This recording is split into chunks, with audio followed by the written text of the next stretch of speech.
भगवान बुद्ध की करुणा हो, दया हो। दोनों हाथ उठाओ भाई। भगवान बुद्ध की करुणा हो, दया हो। भगवान बुद्ध की करुणा हो, दया हो। सदगुरु कबीर साहब की जय हो, सदगुरु कबीर साहब की जय हो, डॉक्टर अंबेडकर की जय हो, डॉक्टर अंबेडकर की जय हो, सम्राट अशोक की जय हो, सम्राट अशोक की जय हो। आज 14वां अंतर्राष्ट्रीय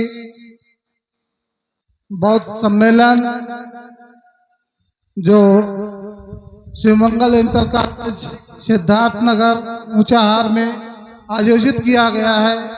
इसके आयोजक माननीय डॉक्टर आर.पी. मौर्य जी, पूर्व चिकित्सा अधिकारी रायबरेली के हैं। एक पिछली बार भी हमको बुलाया नहीं आप कि अब की बार बहुत पहले से ही कह रखा, हमने वादा भी किया और आया भी नहीं। और मंचासीन हमारे सभी पूजनीय भंते जी और जो धम प्रकाश जी हैं सारनाथ से आए हैं, धमपाल जी रायबरेली से हैं, धम्म मित्र जी कौशाम्बी से हैं, धम्म ज्योति वाराणसी से हैं और हमारे संत सत्यदानंद त्यागी जी प्रयागराज से, दीनदयाल साहब लखनऊ से, अमर साहब जी मैनपुरी से, श्री गुरु रमन साहब जी बाराबंकी से, अरे राजेश्वरी साहब जो हैं साध्वी हैं लखनऊ से, आचार्य राम साहब कच्छ से गुजरात से आए हैं और गुरु साहब जी लखनऊ से, और विमल साहब रायबरेली से।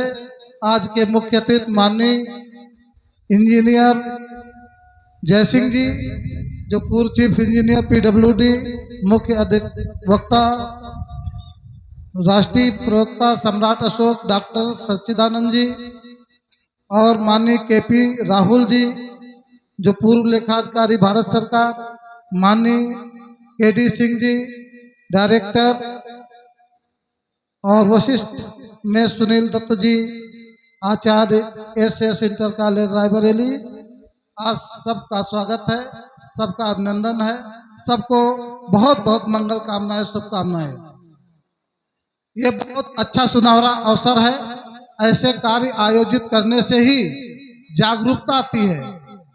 और बुद्ध के वाणी अभी आप लोग सुन रहे थे, 10 मिनट का ही समय है, फिर भी मैं उसमें कम से कम समय में कहना चाहूँगा।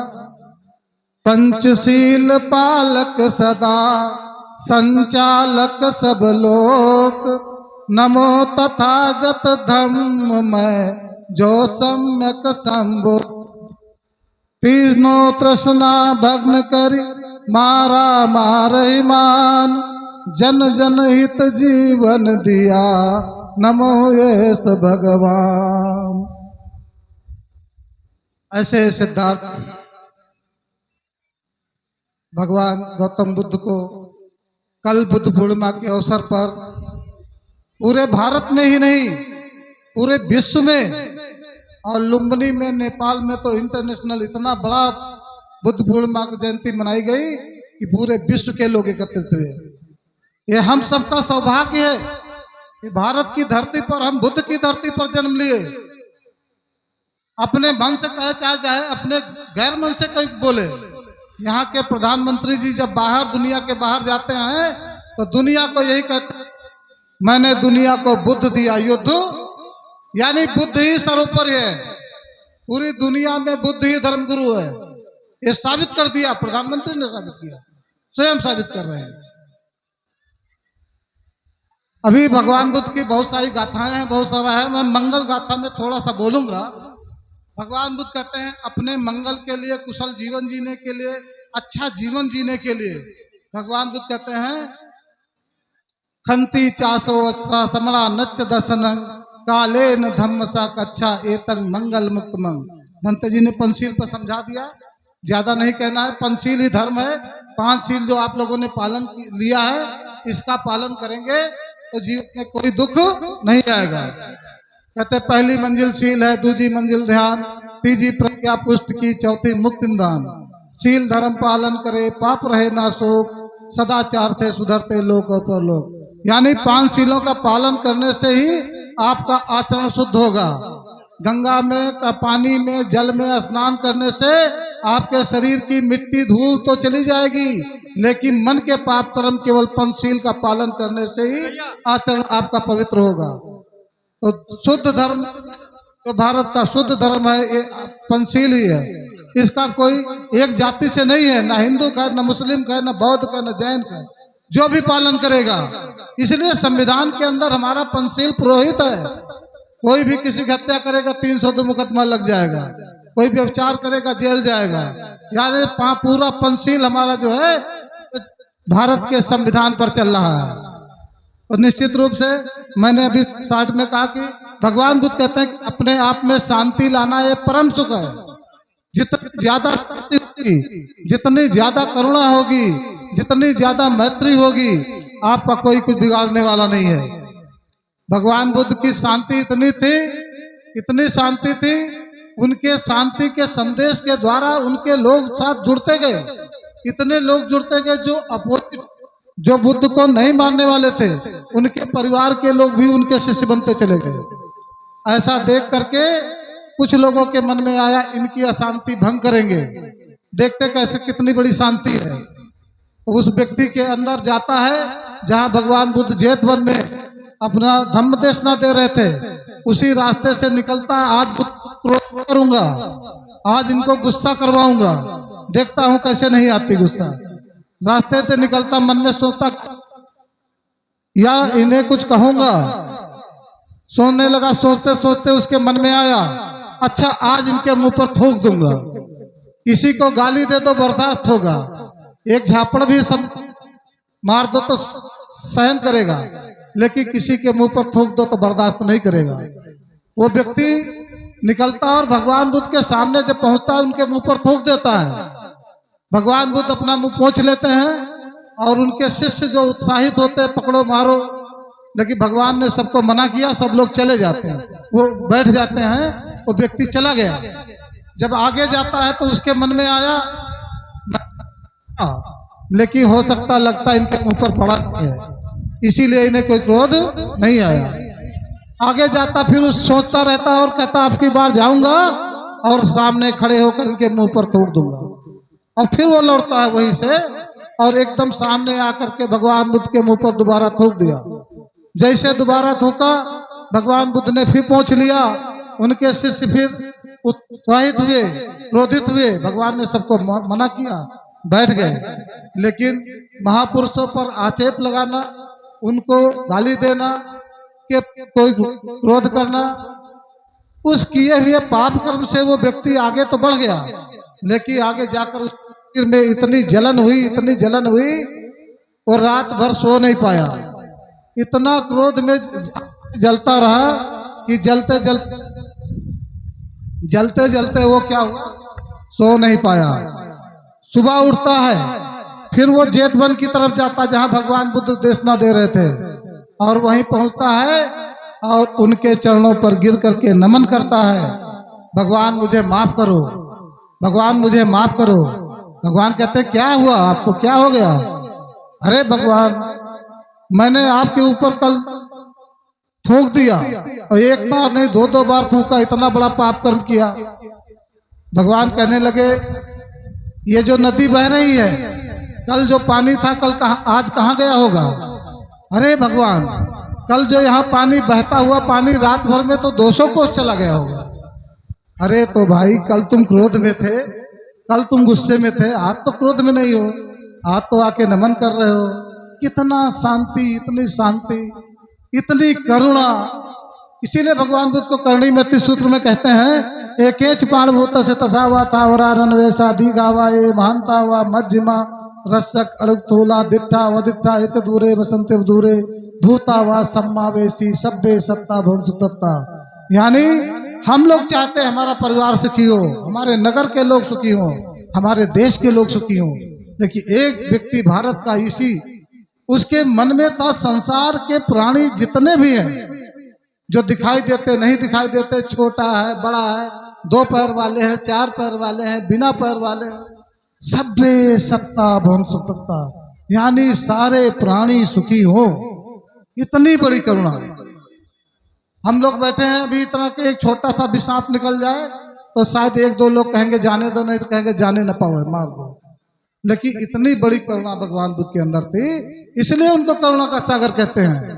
अथाह अपार ऐसे भगवान बुद्ध थे, ऐसे महापुरुष थे। देखिए, इसीलिए जब भगवान बुद्ध कभी एकांतवास करते थे, जंगल में जाकर के ध्यान करते थे, तो जिन जीवों से हम डरते हैं, भालू, चीता, बाघ, शेर, सांप, बिच्छू, वही लोग उनके मित्र बनते थे। भालू आके, हाथी आके जो है पानी भर के देता, बंदर फल फूल ला के देता, बाघ शेर उनकी रखवाली करते कि भगवान बुद्ध ध्यान में बैठे, इनका कोई विघ्न न पड़ जाए। तो इतनी बड़ी करुणा मैत्री जिस दिन जिस व्यक्ति के अंदर आ जाएगी, जिसके अंदर आ जाएगी, उसका कोई बिगाड़ने वाला कुछ संसार में नहीं है। इसलिए भगवान बुद्ध के कहते हैं, पुट्ठस्य लोक धम्मे ही चित्तंग यशन कंपत अशोकंग बिरजंग खेमंग एतंग मंगल मुक्तमंग। हमें मनुष्य जीवन में अगर सुखी जीवन जीना है, अच्छा जीवन जीना है, तो पंचशील का पालन करना ही पड़ेगा। भगवान बुद्ध कहते हैं, पुट्ठस्य लोक धम्मे ही, इस काया रूपी शरीर में, इस हमारे शरीर के अंदर कभी मेरा मन विचलित नहीं होता, भयभीत नहीं होता, क्योंकि मैं अपने आचरण को पवित्र बना लिया है। हमने पंचशीलों का पालन किया है। हमारे अंदर न क्रोध है, न लोभ है, न मोह है, न चिंता है, न भय। भय कब होगा? जब व्यभिचार करेंगे, चोरी करेंगे, झूठ बोलेंगे, भय होगा, चिंता उत्पन्न होगी, डर होगा। लेकिन हमारा चित्त कंपायमान नहीं है, हम तो सदाचारी जीवन जी रहे हैं, शीलों का पालन कर रहे हैं, यही धर्म है। तो भगवान कहते हैं, अशोकंग बिरजंग खेमंग एतंग मंगल मुक्तमंग। कोई शोक नहीं, कोई दुख नहीं, बड़ी बड़ी घटनाएं आएंगी, जीवन है, बहुत बहुत सारी व्याधियां आएंगी, लेकिन वो व्यक्ति विचलित नहीं होता है। और जो शीलवान नहीं, सदाचारी नहीं, धर्मवान नहीं, छोटी छोटी बातों पर आत्महत्या कर लेता है, जहर खा लेता है, ट्रेन से कट के मर जाएगा, यानी उसके अंदर साहस नहीं है। ये सारे चार गुण उत्पन्न होते हैं, ये भी भगवान कहते हैं उसका मंगल है। ये कहते हैं, तपोचा ब्रह्मचर्या अरि सच्चान दर्शनम निब्बान सच्च क्रिया एतंग मंगल मुक्तमंग।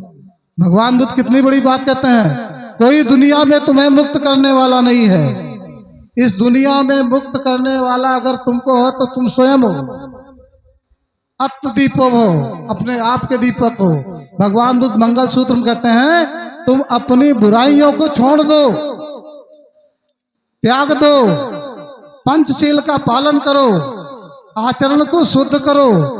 जैसे कहते तपोचा ब्रह्मचर्या, जैसे हमारी पुरानी आदत के कारण नाना प्रकार की बुराइयों को पाल लिया, पूजा पाठ करते थे, बहुत सारे मंत्र का जाप करते थे, बहुत सारे लोगों का मंत्र जाप करते थे, लेकिन शील सदाचार का पालन नहीं था। तो हम लोग क्या करते थे, पूजा पाठ मानते थे उस बात को, लेकिन अब जान गए हैं तो पंचशीलों का पालन करेंगे, एक एक बुराई को बाहर निकालेंगे, अपने आप निकलती, कोई निकालता नहीं है। जैसे जैसे शीलों का पालन करेंगे तो आपके अंदर करुणा, मैत्री, प्रेम, मुदिता, दया सब आपके अंदर ही है, अपने आप निकलना शुरू हो जाएगा। तो उसी कहते हैं, अरे सच्चान दर्शनम, अपने आप का दर्शन होना ही, अपने आप का दर्शन हो जाए, अरे सच्चान दर्शनम निब्बान सच्च क्रिया एतंग मंगल मुक्तमंग। अपने आप का दर्शन करना, अपने आप को जगा लेना, अपने बोधि को जाग जाना, तो सारे निब्बान सच्च क्रिया एतंग मंगल, सारे बंधन कट जाएंगे, आप स्वयं मुक्त के मार्ग पर अपने आप पहुंच जाएंगे। एक छोटी सी घटना, छोटी सी दृष्टांत है। भगवान बुद्ध के समय में एक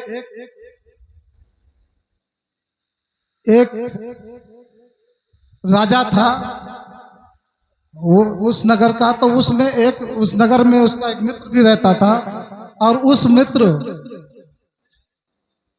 वो अपनी माँ का अकेला बेटा था, माता पिता का अकेला बेटा था, उसका नाम अनिरुद्ध था।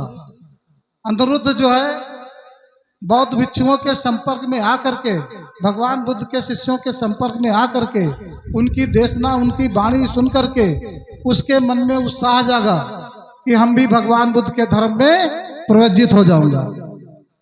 ऐसा विचार जागा और उसने प्रतिज्ञा की। लेकिन उससे पहले यह था कि जब भगवान बुद्ध ने राहुल को दीक्षा दी थी तो उनके पिता ने मना किया था, बिना पिता के अनुमति के किसी को दीक्षा न दी जाए। तो उस समय फिर वो अनिरुद्ध के मन में आया। अनिरुद्ध भंते जी के पास गए। भंते जी ने कहा, देखिए आप जाइए, आपके माता पिता अनुमति दे देंगे तो मैं आपको अपना शिष्य बना दूंगा। जब घर जाता है माता पिता से अनुमति मांगता है। माता कहती है, मेरा तो अकेला बेटा है। अरे बेटा, तुम अकेले घर के चिराग हो और तुम संत बन जाओगे, बहुत भिक्षु बन जाओगे तो ये हमारा राज जो परिवार है, संपत्ति कौन चलाएगा? मना कर दिया। दूसरी बार फिर वो गया, फिर अपनी माता के पास आया। तीसरी बार भी आया, लेकिन माता पिता ने अनुमति नहीं दी। तब उसने क्या किया? खाना पीना छोड़ दिया। हम मर जाएंगे, लेकिन भगवान बुद्ध के धर्म में अगर अनुमति माता नहीं दोगी तो मैं अपना शरीर छोड़ दूंगा। जब ऐसा होने लगा तो कुछ लोगों ने समझाया, अगर आपका बेटा अगर संसार से चला जाएगा, इससे अच्छा बहुत भिक्षु बन जाएगा, कम से कम जीवित रहेगा तो कभी कभी मुलाकात तो होगी, दर्शन तो करोगी। तो उसने अपने मन में एक विचार सोचा, और वो विचार क्या सोचा? अपने बेटे से कहा, देखो भाई, एक शर्त है, एक शर्त पर मैं तुमको बहुत भिक्षु बनने की अनुमति दूंगी। कहा, क्या है? आपका मित्र, आपका राजा जो है, आपका मित्र है, अगर वो बहुत भिक्षु बन जाए तो मैं आपको अनुमति दे दूंगी। वो चला गया, अपने बहुत राजा के पास जाता है। राजा के पास जब पहुंचता है तो राजा उसे देख करके अपने पास बुला ले, गले में मिल करके बैठा लेता है। अरे मित्र, बहुत दिन में आए हो, बोलो कैसा है, सब हाल चाल ठीक है? राजन, सब ठीक है, लेकिन कुछ ठीक नहीं है। क्या ठीक नहीं है? बताओ, हमारे पास अपार संपत्ति है, धन दौलत है, जमीन जायदाद है, क्या चाहिए आपको? अगर आप देना चाहते तो 3 बार हाँ करो पहले। कहा, राजा से 3 बार हाँ करा। राजा ने कह दिया कि मैं आपको वचन दूंगा, आपको वचन दूंगा। 3 बार हाँ कर लिया। तब उसने कहा, देखिए मैं भगवान बुद्ध के धर्म में प्रवज्जित होऊंगा और आप मेरे साथ प्रवज्जित होंगे। अब राजा बड़े आश्चर्य में पड़ गया कि भाई, अभी तो इतना बड़ा राजपाट है, हमारे बच्चे छोटे छोटे हैं, कौन राज संभालेगा? अब मैं तो नहीं हो सकता इसमें।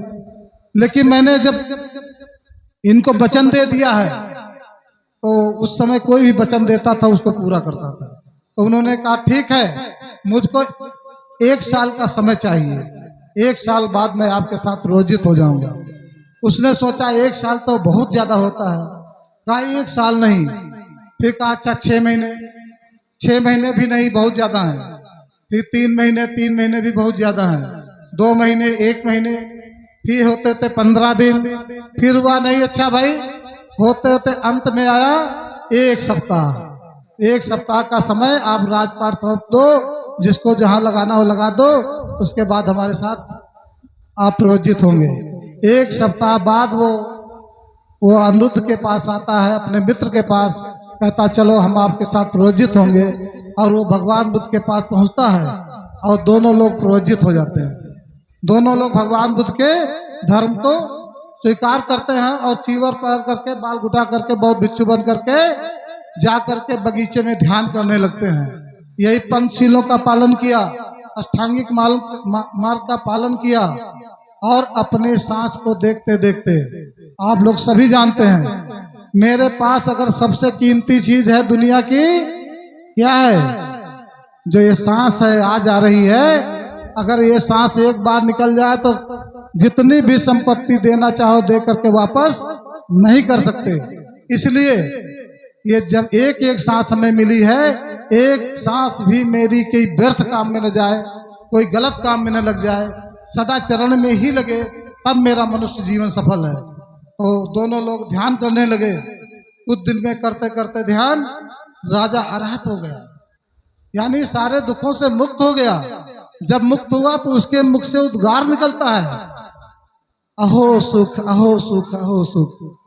तो दूसरे बहुत भिक्षु लोग सुनते हैं, कहते हैं, अरे ये राजा था, ये राजा, ये अपने राजसी सुख को याद करके ये बार बार अहो सुख की बात करता है। यह जंगल में कौन सुख है? ये शिकायत भगवान बुद्ध के पास पहुंचाई गई। भगवान बुद्ध जब सुनते हैं, कहते हैं भाई, तो भगवान बुद्ध तो अपने चित्त से देखते थे, ध्यान से देखा लगा करके, अरे ये तो राजा अरहत हो चुका है, इसलिए उसके मुख से उद्गार निकले। सभी को बुलाते हैं शाम को सभी लोग इकट्ठा होंगे। सभी लोग इकट्ठा हुए तो राजा से भगवान बुद्ध पूछते हैं, राजन, ये हमारे बौद्ध भिक्षु आप पर आरोप लगाते हैं कि तुम पुरानी अपनी राजसी ठाठ को याद करके अपने सुख को याद करते रहते हो, अहो सुख, ये क्या सत्य है? तो उसने कहा, भगवान, जब मैं राजा था मेरे पास बहुत सारा धन था, बहुत सारी सेना थी, बहुत सारी राजपाट थी, तब भी मैं भयभीत रहता था, चिंतित रहता था, दुखी रहता था। आज मैं जंगल में बैठ करके, आज इस धर्म को स्वीकार करके जो हमें सुख मिला है, मेरे मन में यही बार बार आता है, ये सुख पहले क्यों नहीं मिला? मैं राजा हो करके भी डरता था, भयभीत रहता था, चिंतित रहता था, लेकिन आज जो सुख मिला है उसको याद करके अहो सुख, ये सुख अगर मुझे पहले मिला होता तो मैं धन्य हो गया होता राजन, इसलिए मुझसे ये अहो सुख की बात निकलती है। भगवान बुद्ध ने कहा, साधु साधु साधु, ये सत्य है, सत्य है। तो देखिए, इतना बड़ा भगवान बुद्ध जो है उसको समझाते हैं। और एक छोटी सी भगवान कह रहे थे सील का पालन पर, एक छोटी सी घटना को बोल देता हूँ अगर समय हो तो, बिल्कुल 2 मिनट की। देखिए, एक बार और बता रहे, लोग कहते हैं सील सदाचार का पालन करना कितना अच्छा होता, कितना खराब होता, मैं समझा बहुत थोड़े शब्दों में। एक बार एक राजा था, वो भी भगवान बुद्ध के उपासक था, भगवान बुद्ध का शिष्य था, और वो रोजाना बौद्ध भिक्षुओं को बुला करके अपने महल में भोजन कराता और रोज पंचशील ग्रहण कराता। जैसे हम लोग अभी कार्यक्रम कराते, सबसे पहले पंचशील करते हैं, पंचशील की अपने आचरण को शुद्ध रखो। तो राजा भी करता, यही काम करता। तो उसके राज दरबार में बहुत सारे राज दरबारी थे, तो उसमें हर लोग समाज के लोग थे। एक जो राजा का जो प्रधानमंत्री था, तो उसके मन में आया कि राजा ये पंचशील का पालन रोज भिक्षुओं को कराता है, तो कहते एक एक सील में बहुत बड़ी ताकत होती है, अच्छा मैं एक सील तोड़ करके देखता हूँ कितनी ताकत रहती है। तो वो जा करके दूसरे दिन, खजाने की चाबी उसी के पास रहती थी, वो दरबार में जाता है और खजाने की चाबी खोल करके थोड़ी असरफिया बैग में भर लेता है। दूसरे मंत्री देखते रहते हैं, देख कर सामने देखते हुए करता है, अकेले नहीं करता, सबके सामने निकालता है। जब निकालता है दूसरे मंत्री देखते हैं, लेकिन वो राजा तक शिकायत नहीं पहुंचाते। ये राजा का विश्वास पात्र मंत्री है और श्रेष्ठ मंत्री है, और ये ब्राह्मण समाज से है, उच्च वर्ग से है। अगर इसकी शिकायत करेंगे तो राजा नहीं मानेगा, उल्टा आरोप हम ही लगा देगा। अगर ये कहेगा तो इसकी बात मान्य होगी। तो डर के मारे किसी ने नहीं बताया। अब उसके मन में दूसरे दिन बहुत उत्साह जागा, मैंने कल चोरी की, मेरा कुछ नहीं हुआ। दूसरे दिन जाता है और ज्यादा सरफिया निकालता है, बैग में भर लेता है। सारे मंत्री फिर देखते हैं, देखते देखते सारे मंत्री फिर, लेकिन डर के मारे, राजा का प्रधानमंत्री है, उच्च वर्ग से है, अगर हम लोग आरोप लगाएंगे, अगर ये कहेगा तो इसकी बात मान्य होगी, डर के मारे लोगों ने फिर नहीं बताया। अब उसके मन में और तेज उत्साह जागा। तीसरे दिन पहुंचता है और पूरी बैग असरफियों से भर लेता है। जब भर लेता तो सारे मंत्रियों के मन में बुला करके एकत्रित होकर चर्चा की, इस तरीके से ये रोज चोरी करता है, अगर एक दिन खजाना खाली होगा तो सारे लोग जेल जाएंगे, सारे लोग मारे जाएंगे। तो सब लोगों ने स्वीकार करके और उसको रंगे हाथ वहीं पकड़ लिया। जब पकड़ लिया और राजा के पास खबर भिजवा दिया कि आपका जो प्रधानमंत्री है, जिस पर बहुत विश्वास करते हैं, जो उच्च वर्ग से है, 3 दिन से बराबर चोरी कर रहा है, मैंने रंगे हाथ उसको पकड़ा है। खबर भेजी गई, राजा ने बिना सोचे समझे, क्योंकि जिस पर जितना विश्वास करो और वही व्यक्ति जब गलती करे, तो राजा के मन में जैसे सुना वैसे क्रोध जागा और उसने कहा कि इसको आज ही पकड़ करके जेल में डाल दो और तीसरे दिन इसको फांसी दी जाएगी। सिपाही जाते हैं, पकड़ करके जेल में हथकड़ी लगा के जेल में डाल देते हैं। और तीसरे दिन फांसी का ऑर्डर हो जाता है।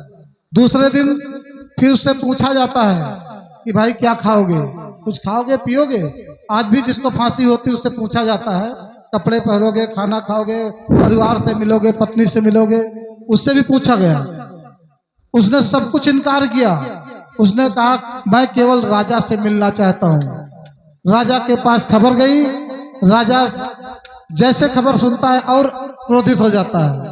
एक तो चोरी किया है, अब ये हमारे आगे गिड़गिड़ाएगा मुझे माफ कर दो, मुझे सजा न दो, मैं फांसी छोड़ दो। मैंने जो आदेश किया है अपने आदेश को खारिज नहीं कर सकता, इसलिए राजा ने मिलने से मना कर दिया। जब तीसरा दिन था, जैसे आज मंच बना है, राज दरबार में जब किसी को फांसी दी जाती थी तो पूरे राज्य के लोग इकट्ठा होते थे, पूरी राज्यसभा इकट्ठा होती थी। इस व्यक्ति को इसलिए सजा दी जा रही है, फांसी दी जा रही है, इसने ये गलत काम किया है। इसलिए जब तीसरे दिन उसे सभा इकट्ठा हुई, राजा भी राज दरबार में आया और उस व्यक्ति को फिर बुलाया गया, मंत्री को, और उससे कहा गया देखो आज तुमको फांसी होगी, आज जो कुछ मिलना हो, खाना हो, पहनना हो, जो कुछ बता दो। तो उसने कहा देखिए मुझे किसी से मिलना नहीं, खाना नहीं, बच्चों से कोई मुझे मोह नहीं, मैं केवल अपनी फांसी के आदेश को भी, राजा के आदेश को स्वीकार करता हूँ। पर एक बात चाहता हूँ, राजा दो शब्द मुझसे बात कर ले। तब राजा के मन में आया बहुत दिन से तो चलो भाई हमारे राज्य में काम कर रहा है, इसकी दो बात कर लेते हैं, फांसी को तो स्वीकार कर रहा है। उपस्थित हुआ सामने, कहा देखो राजन, आप बहुत भिक्षुओं को बुला करके आपके यहाँ पंचशील का पालन होता था। मेरे मन में बार बार ये बात जागती थी, लोग कहते थे पंचशील में एक शील में बहुत ताकत होती है, तो मेरे मन में आया एक शील तोड़ करके देखे कितनी ताकत है। तो मैंने राजन सोचा किसी को हत्या कर दूंगा तो दोबारा जीवित नहीं कर पाऊंगा, अगर चोरी करूंगा पकड़ा जाऊंगा, हो सकता जुर्माना देख के छूट भी जाऊं। तो मैंने, आपने तो फांसी दी, स्वीकार किया है। राजन इस सभा को, जितनी बैठी सभा को, मंच को, सबको बताना चाहता हूं, मैंने एक ही सील तोड़ा है, केवल चोरी की है। इस चोरी के एक सील के कारण मुझे मृत्यु दंड मिल रहा, मुझे फांसी हो रही है। और जो पांचों सील का पालन नहीं करते, जो पांचों सील तोड़ते हैं, उनके कितने कल्पों तक, कितने जीवन तक नरकों में जाना पड़ेगा। इसलिए राजन, मैं इसलिए जानबूझ करके चोरी की थी। राजा बड़ा खुश हुआ और उसे फांसी से मुक्त कर दिया। इसी के साथ अपनी वाणी को विराम देता हूँ। बहुत सारे लोग हैं, साधु साधु।